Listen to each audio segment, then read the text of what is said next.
বারবার আরাফাতের ময়দানে আসার সুযোগ করিয়া দিয়েন আল্লাহ।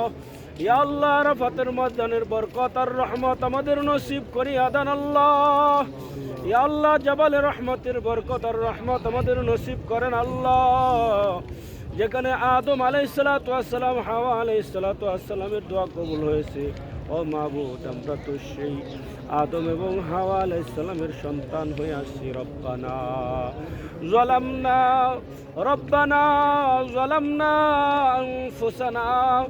আদম আলাইহিসসালাতু ওয়াসসালাম 350 বছর ক্রন্দন করার পরে এই পাহাড়ে এসে যখন বলেছিল রব্বানা যালামনা আনফুসানা ওয়া ইল্লাম তাগফির লানা ওয়া তারহামনা লানাকুনান্না মিনাল খাসিরিন।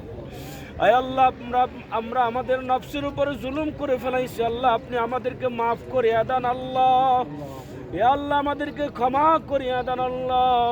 জাবাল রহমত আরাফাতের ময়দানের বরকত আর রহমত আমাদের সবাইকে নসিব করিয়া দেন আল্লাহ। ইয়া আল্লাহ, পাকিস্তানি অনেক ভাইরা আসছেন, মা বোনেরা আছেন, মাবুদ মাওলা, বাংলাদেশ থেকে, পাকিস্তান থেকে যে সমস্ত দোস্ত আহবাব সাথীরা আসছেন, মাবুদ মাওলা, সকলের মা বাবা, दादा दादी, नाना नानी, आत्मीय स्वजन, रिश्तेदार जो कब्र में है उसको माफ कर दो अल्लाह। या अल्लाह या रहमान रहीमीन, দয়া করে মায়া করে আমাদের সকলকে হজ্জে মাবরুর নসিব করিয়া দেন আল্লাহ।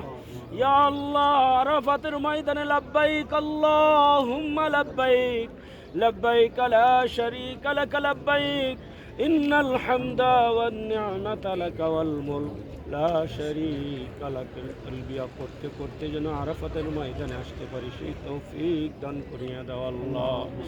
ওয়া সাল্লাল্লাহু তাআলা আলা খায়রি খালকিহি ওয়া আলিহি ওয়া সাহাবিহি আজমাইন বিহুরমাতি কালিমাত তাইয়্যিবা লা ইলাহা ইল্লাল্লাহু মুহাম্মাদুর রাসূলুল্লাহ।